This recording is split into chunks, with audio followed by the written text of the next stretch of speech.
I am thrilled to be here with Dr. Hayley D. Quinn, who's a psychologist in Australia. I met through the Compassionate Mind Foundation, and we have been connecting over the years.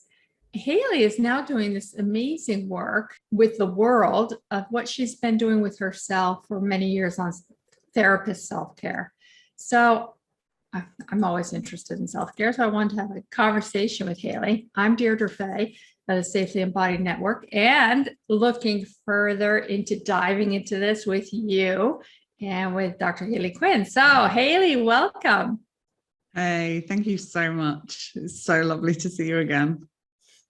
So what I want to just, so everybody knows what I already know, is how did you get to this point about the importance of self-care?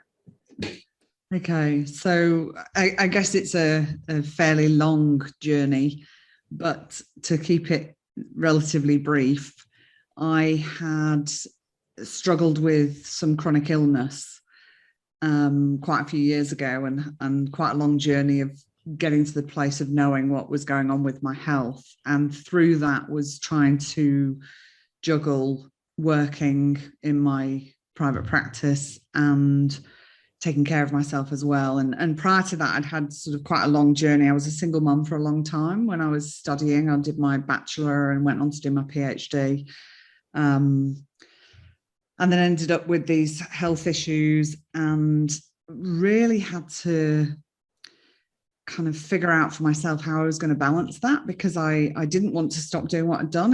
There was a lot of barriers to becoming a therapist for me. There was a lot of hard work involved, and I was really passionate about what I was doing, but my health was deteriorating, and I had to make a really difficult choice, which was to leave the practice that I was at.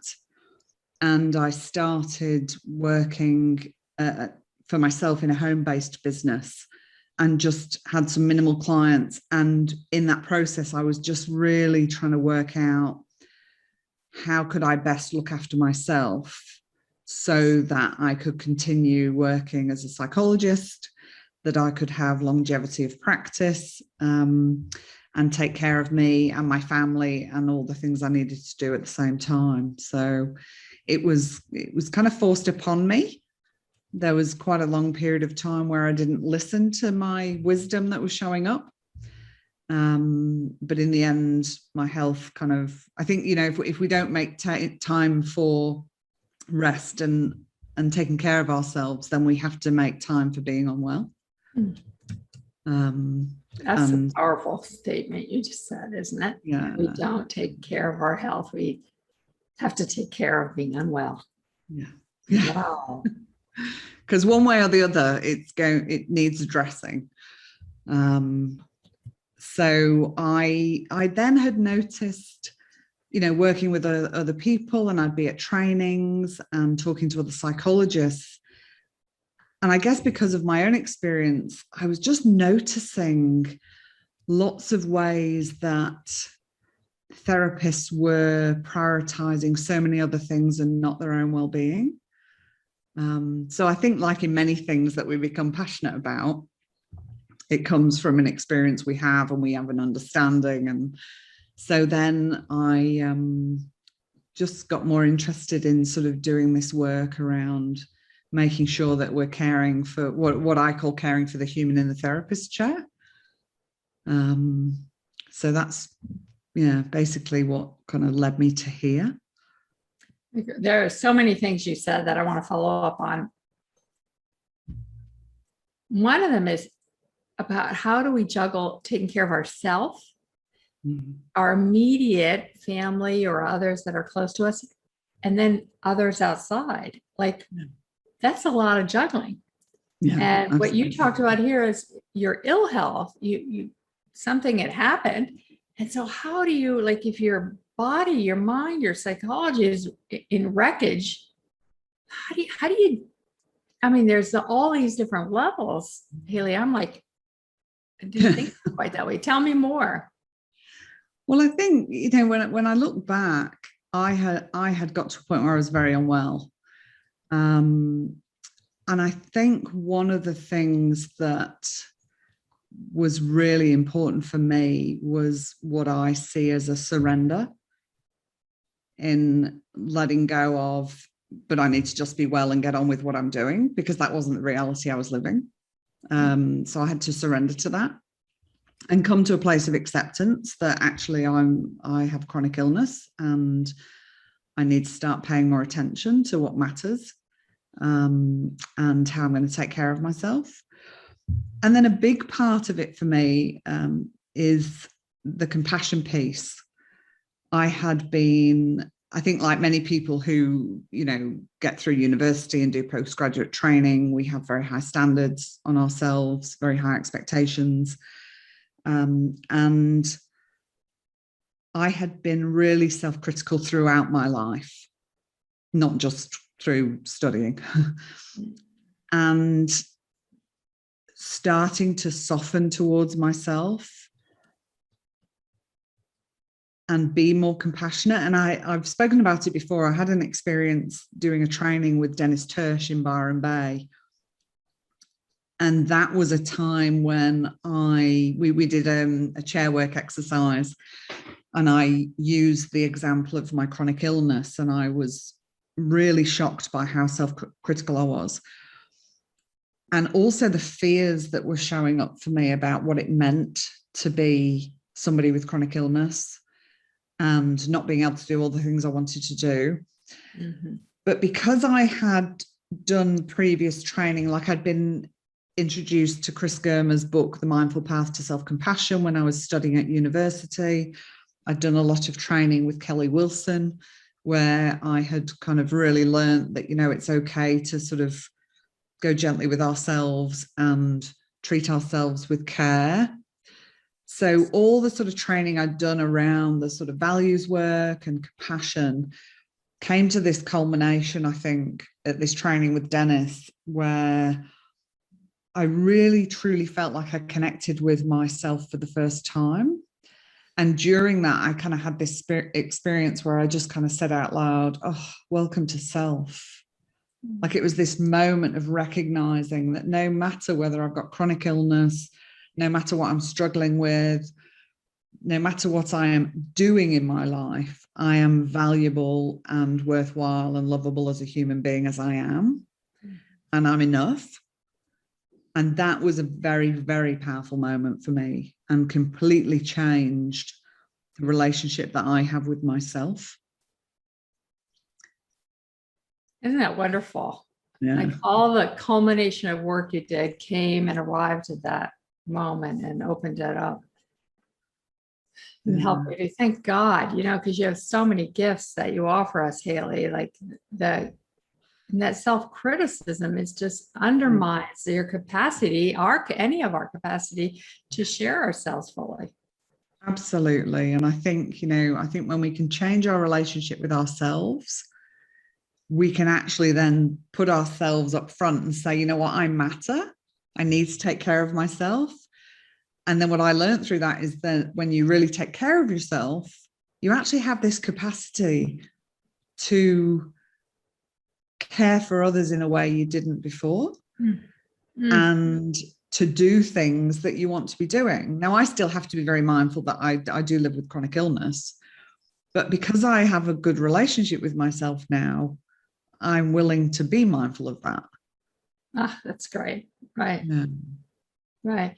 So one of the things I was thinking about when we were going to sit down and have this conversation are the many levels of self-care. And chronic illness happens on a concrete physical level, but it affects us mentally, emotionally, psychologically.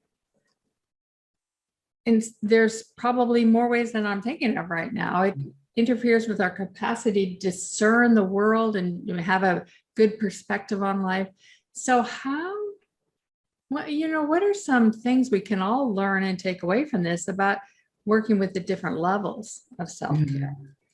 I think that's a really good point. And I think when we think about self-care, and one of the tricky things is there's so much, it's like a buzzword now, isn't it? There's so much out there on the internet, and it can be kind of compartmentalized into, a particular day of the week when you should take care of yourself, or a particular activity you should do to take care of yourself.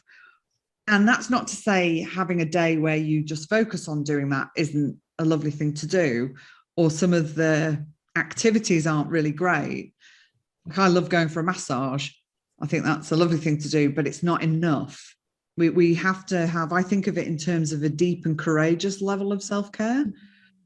And it needs... I love that, Hayley. Right. And it needs to be a daily ongoing practice. It's not a thing we do, it's a process we're in. Mm-hmm. And we need to think about it in terms of our physical well-being. So what are we doing in terms of movement? What are we doing in terms of nourishing our bodies and hydrating our bodies? From an emotional point of view.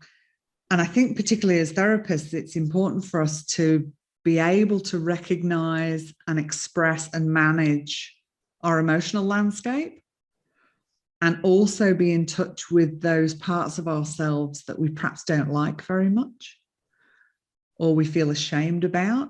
Because when we're with clients, if we can't go close to our kind of dark and shadowy parts, how can we really walk alongside our clients whilst they're going to theirs? It becomes quite tricky.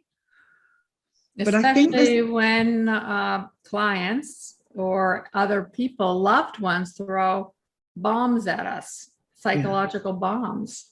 Yeah. About how we're not doing it right, or we, whatever it might be. Yeah. And I think, if we can be aware of the part of us that gets triggered by that, whether that's, a younger child part or a sort of rebellious teenage part or whatever it might be, is we can then, in that moment, take care of that part of ourselves.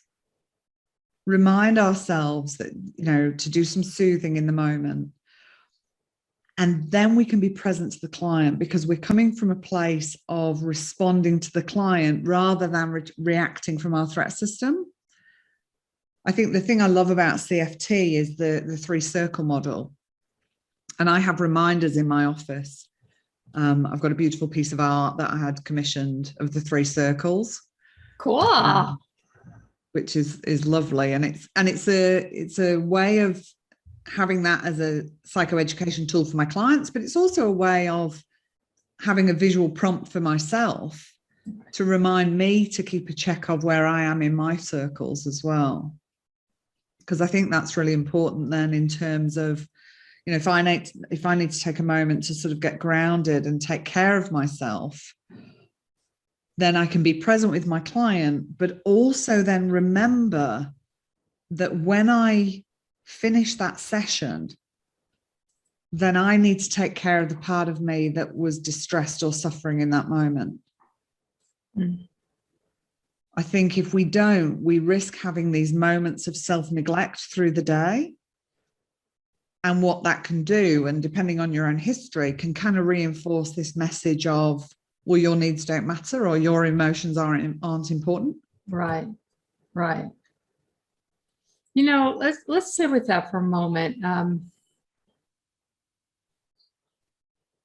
This bit, Hayley, of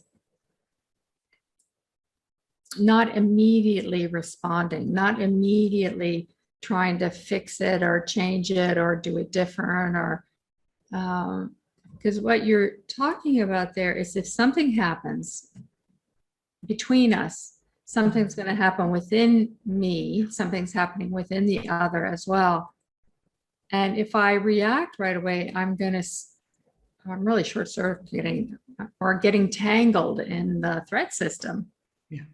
So what you're saying is, in that moment that the threat system is active, what can you do to soothe, calm? I'm not sure what the right word is, but because who knows what's coming up, right? Tell me more. What are you thinking?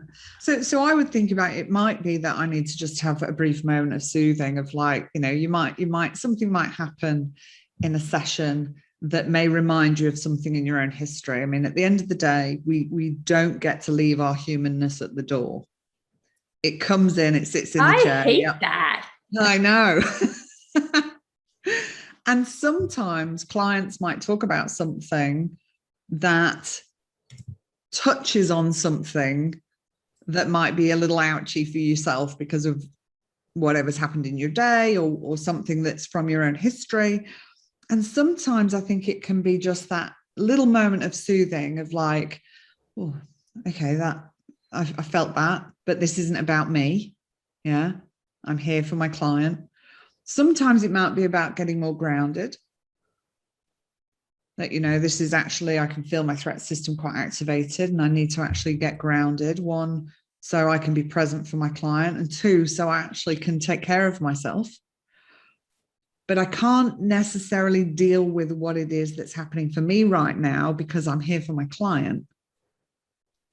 So I'm going to hold gently to the side whatever it is that's shown up for me. I might do some soothing rhythm breathing. People that know me, I often have my hands here. And that might be for me to actually be soothing myself, or it might be as modeling for somebody I'm working with. Right. But then I always like to remind myself, don't just dismiss what happened. Now, it might be at the end of the session, I think, you know what, I'm actually okay. That was just a little minor trigger, and there's nothing that needs to be addressed with that. But it might be that, like, wow, that was actually a really tough session for me to be a part of. That brought up something about my own history that actually is sad or distressing, or it reminded me of some grief, and those are the times where I think it's really important that we don't just rush off to the next thing. So I think there's different levels of what you might need. Yeah. You know, I want to go back to, because this ties into what you're saying there. Earlier, you said that if we don't listen to our own wisdom, and there were times when you didn't listen to your own wisdom. Lots of times. Right. And we all know that, right? What did you learn along the way that allowed you to listen more deeply to your own wisdom? That's a really good question. The thing that comes to mind the most is when it didn't tend to turn out very well. My health, I mean, I'm laughing now. It wasn't funny at the time. My health got progressively worse. I got more and more critical of myself. It was a really tricky time. So I think the things I learned were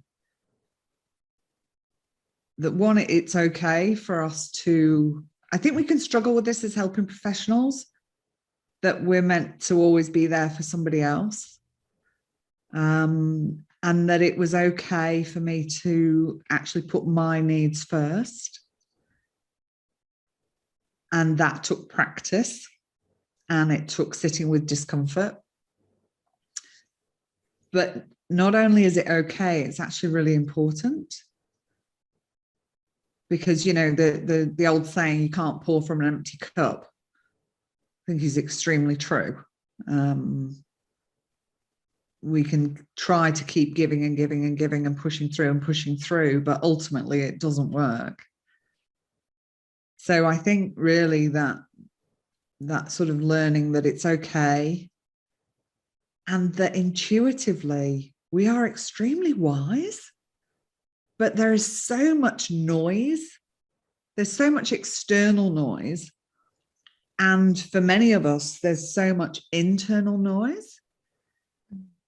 But if we can find ways of turning that noise down and really listen, we are intuitively, as human beings, so wise.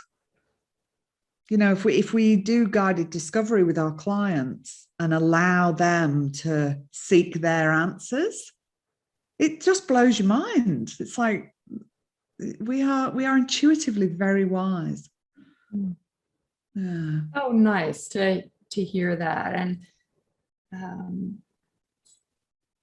I think when I think about it, with certain situations that I've been in, that the place where I get tangled a lot is dealing with people's expectation that I should be different. I should be more perfect, that I should be something, a better image of who they want me to be. And how I'm sitting with this question is, how do I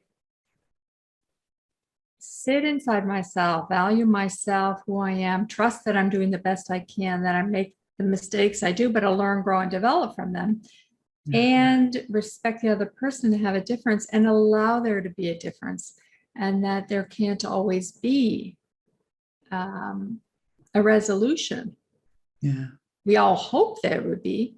Like, if we have a chronic illness, we hope there comes to be a way where I can be more comfortably with it. I deal with that with my arthritic hip. It's like, okay, I can't do what I used to do. So how do I deal with the change in mobility, the change in my thoughts, feelings, body sensations, beliefs about myself, all that. And then there's the problem with other people, and how do we do that?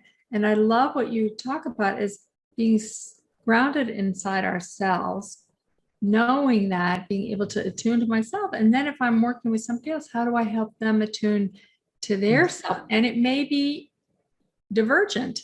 Yeah. I think, I look back on my life and I have moments I don't recognize myself, actually. It's like, wow, such a different, because my relationship with myself is so different. I used to see myself as quite a chameleon. I would be what I thought people needed or wanted me to be. I would fit. I would, metamorphose. Right. In different situations, and it's just exhausting, and you can never. I think when you're trying to do that, you can never be enough of whatever that is. It's like trying to fill a bucket of water with holes in, isn't it? You just keep pouring it in and pouring it in. So I think for me, it was really developing that relationship with myself. I mean, I always think, you are the longest relationship you'll ever have in your life. Every single place you go, you're going. Every single experience you have, you're going to be there. And that for me became, well, this has got to be the most important relationship I've got. Let's all take a deep breath and take that in, right? This is the most important relationship. Yeah. Like, you're not going to have a longer relationship with anyone else. So I think if we can kind of befriend ourselves and accept ourselves, and I'm not saying this like it's easy, because I don't think it is. But I think if we can accept ourselves, especially those parts of ourselves that we don't like so much, or we'd rather other people didn't see, I just think it makes such a difference. I just know from my own experience, it makes such a difference. I'm sitting with what you're saying and realizing how powerful my own journey has been to get to this place where if somebody wants me to be different and yet I'm not different, I actually feel, I don't know, I'm not sure what the right word is. It's like grounded, safe, centered, steady inside myself, without making myself wrong or right. It's like recognizing my own gifts, and recognizing I can't be everything to everybody, and like, that's okay. It makes me glad to be getting old. The journey of life is about becoming more and more connected to our own wisdom. And I do think that myself. I do wonder if some of that does come with age. that you get older and you start to think, well, actually, not everyone's going to like me, and that's okay. And I'm Right. not Or going my to be body's not going to everything. be able to do everything. No. Yeah, my heart or relationships will break up. I'm dealing with a client who's having a relationship issue right now, and they're splitting up, and how painful that is. How painful. And yet, if we do the work internally to really, to care with ourselves with self-compassion, with kindness, seeing the best in ourselves and other people, it can make a difference as we move through that process. Yeah. And I think talking about the compassion piece, I think, with self-compassion, I think can make such a difference. I know for me, moving from the sort of self-criticism to self-compassion has been a huge piece of this, and a very welcome one. Rather than defaulting to self-criticism now, I default to self-compassion. And, I have moments of being self-critical, but they are rare, I'm glad to say. And I think when we can be compassionate to others, it allows us to let go of anger and resentment and those kind of things as well. When we can see other people with a compassionate lens, it actually is quite freeing for us, I think. Say more about that, Hayley, because I think that's so important. Well, I think we can get very caught. Again, we can get caught in our threat system when other people are not behaving the way we might like them to, or other people are not being the version we might like them to. Because, not only is it okay for us to be who we are, it's actually okay for everyone else to be who they are as well. And when we can actually see that people behave in ways because of their own experiences, because of their own history, and this isn't to say that we have to think what everybody does is okay. There's some people who do some awful things, and that's not saying, well, that's fine, they get to do awful things. But if we can have an understanding that people behave the way they do because they're humans with tricky minds and they have particular histories that have led to different choices, I think it allows us to step back a bit and let go of some of that anger and resentment. And again, I'm not saying this is particularly easy, certainly in certain situations, but definitely with the little frustrations and things when people are just... You're also bringing up the importance of being in community, having others, whatever level of others, where we can be that real, and we don't have to hide the many different pieces of us that are going on. I mean, how much easier is that? How much less energy does that take? If you can just be with people who kind of get you and you get them, it's this kind of more relaxing process. You don't kind of leave feeling like, oh my goodness. But if you're forever kind of, putting the masks on and trying to dodge and weave and not quite let them see who you are, I mean, it's just exhausting, isn't it? Yes. Yes, it is exhausting. And those are, if we think about it, those are the things that start creating illness, making it more concrete in the body. And so taking the time, as you said, to listen and take care of our health in the broadest sense, so that it doesn't become more concrete and turn into more complicated issues.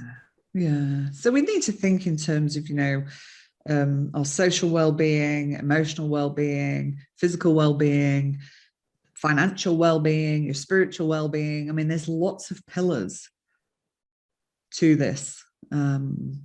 Playfulness. How often do we engage in playfulness? So it's not just a prescription. It's not a hey, do this X number of times a week and you'll be well. Right. It's so if we think about compassion, and certainly through the compassion focused therapy model, there's so many ways that we can access tools or even a perspective that allows us to have a more satisfying or more fulfilling experience. Would you say? I know that that's a huge proponent of what you talk about. Yeah, absolutely. And I think when we can connect with who we are and accept who we are and start to tune in and go, well, actually, what do I find helpful and unhelpful? What do I find enjoyable and not? You know, when I work with other therapists and when I think about my own business and practice, I think about the things of what is the work I want to do? What are the sort of things that fit with the life I want to live? Like, how does it all fit into the bigger picture? Right. Connecting with values, accepting that some things are not going to be for me, other things are going to be really important for me. Certain ways of taking care of myself are going to fit me better than they might fit you, and that's okay. And you might have things that you find really helpful and I'm not going to find those helpful, and that's okay as well. So I think it really is, for me anyway, that part of that key is to really understand myself. And I think, you know, a lot of the work we do with our clients is assisting them to understand themselves so they can tune into what's going to be helpful and unhelpful, and they can start to make connected choices for their life. So we want to be doing that for ourselves as well. Right. So true. So true. So I'm thinking of people who are listening and watching, and I'm thinking, what could you do today? You who are watching and paying attention, what's the one small thing you could do today that would be in alignment with you, that would just take you one tiny step into more fullness, more nourishment, more satisfaction, more ease, and away from all the things we want to get away from? You know, because often we think about it has to be this huge thing we do, but rather it's the small, steady steps that we take. Yeah, absolutely. I think you make a really good point there, because I think, one, acknowledge that change is hard. Start there. Change is hard for everybody. Right. And that way we get to go more gently with ourselves. We come from this place of, you know, being a human with a tricky mind is hard, and behavior change is hard. Mm. And start small, like you say, what's one small step? And then practice, knowing that that will be an ongoing practice. And the practice may change, but I don't think practice ends. Right. Isn't that the truth? Yeah. And I think if we can, you know, when being compassionate to self can be tricky. And one of the things we might work with clients is to say, you know, how might you treat somebody you care about?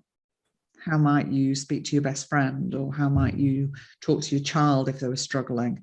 And can they turn that to themselves and offer that to themselves? But also that piece around how can people understand how their own history is impacting on them today. It's an important one, right? Yeah. Mary Main, the attachment theorist, always said the past is always invading the present. Yeah. Yeah. How do we use all our tools to actually be present to that and recognize that what's going on is complicated by our history, or adds an element, let's say, rather than. Yeah. And then can you bring compassion for yourself about the suffering and the struggles that you've experienced to this point as well? Beautiful. Well, that's a great place for us to end. Thank you so much, Hayley. And I'm going to put Hayley's website information below and her information on how to get her free guide to self-care, important. So you can all get that and use to look at it and deepen into it. And may all of you be at ease. May you all find happiness and the small, simple places of life. Thank you, Hayley. Thank you so much. It's been such an absolute pleasure to connect with you again and to speak to your audience. And may you all go well and go gently with yourselves.